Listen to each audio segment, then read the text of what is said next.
नमस्कार मंडळी, राहुल गांधी असतील, त्यानंतर राज ठाकरे असतील, उद्धव ठाकरे असतील, यांनी काही खुलासे सादर केले होते.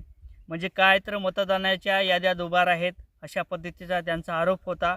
त्यानंतर विलक्षण झाले, महापौर असेल तोही झाला, त्यानंतर जिल्हा परिषद असतील, पंचायत समिती असतील, याच्यासुद्धा आता विलक्षण होऊ घालणार आहेत. परंतु असं वाटलं नव्हतं की खरंच असा काही घोळा असेल आणि तोच घोळा आता समोर आलेला आहे.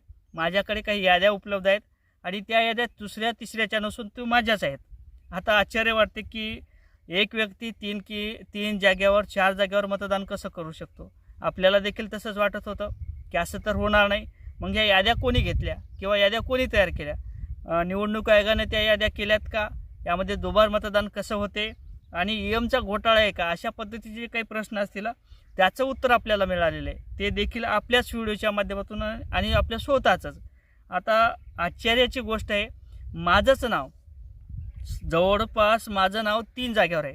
म्हणजे यामध्ये नांदेडलासुद्धा माझं नाव आहे मतदान यादीत, त्यामध्ये लातूरलासुद्धा माझं नाव आहे आणि हिंगोली जिल्ह्यातसुद्धा माझं नाव आहे. म्हणजे माझं मतदान अक्षरशः 3 जागेवर होताना दिसत आहे आणि त्याची यादी मी तुम्हाला दाखवतो. असं एक नाही, माझ्याच घरातले जवळपास 6 लोकांचे पुरावे आहेत आणि आमचे काका वगैरे यांचेसुद्धा पुरावे आहेत. भरपूर काही दाखवतो मी तुम्हाला. पहिला पुरावा म्हणजे हे बघा, इकडलं दिसते तुम्हाला, दिसेल व्हिडिओमध्ये माझा फोटो. हे माझं मतदान, माझं नाव आहे वरी आणि यादी नंबरसुद्धा आहे. परंतु इकडला फोटो बदलण्यात आलेला आहे ह्या साईडचा आणि इथं ॲड्रेस वगैरे सगळं काही बदलण्यात आलेलं आहे. त्या मतदार यादीचं नावसुद्धा बदललेलं आहे. आता हे झाला एक पुरावा. त्याच्यानंतर मी तुम्हाला दुसरा दाखवतो, माझाच आहे. माझ्या डबलच्या याद्या 2 जागेवरच्या घरी राहिल्या. आणि आता हे माझ्या मिसेसचा, आता हे माझं मिसेसचं ओरिजिनल मतदान कार्डचं यादी नंबर आहे. माझं गाव आहे हिंगोलीतलं जिल्ह्यातलं हिंसा म्हणून. आणि ही एक वेगळीच महिला आहे, याचा फोटो बदललेला आहे, नाव सेम आहे, स्वाती गणेश ठाकरे.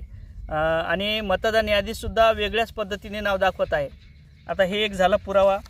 त्यानंतर परत माझ्याच मिसेसचं कागद आहे.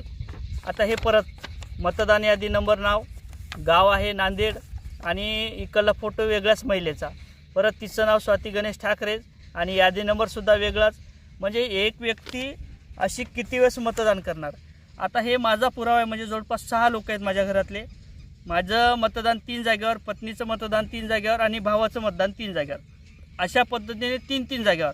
तर एका गावातल्या आमच्या शाळेतल्या शिक्षकांनी सांगितलेलं आहे की एका गावातल्या जवळपास 200 ते 250 लोकांचं मतदान आहे 3 जागेवर. म्हणजे काय होणार, एका व्यक्तीचं जर मतदान 3 वेळेस होत असेल तर अशा 200 व्यक्ती जर एका गावातून निघत असतील तर त्या मतदानाची यादी ही 600 होणार आहे. अशा पद्धतीने अनेक शेतकऱ्यांचे, अनेक नागरिकांच्या मतदान याद्या येतात. जर एका गावातून जर 600 लोक मतदान हे दुबार किंवा तिबार होत असतील तर या जिल्ह्यातून, या गावातून, या काही मंडळाचे असतील किंवा तालुक्याचे असतील, असे अनेक असंख्य लोक आहेत की मतदान 3 जागेवर केल्या जाते. मग या मतदानाच्या याद्या कोणी केल्या? निवडणूक आयोगाने केल्या का? निवडणूक आयोग जर करत असेल तर ही यादी, समजा निवडणूक आयोग जर करत नसेल तर हा डाटा दुसऱ्या जिल्ह्यात कसा जातो?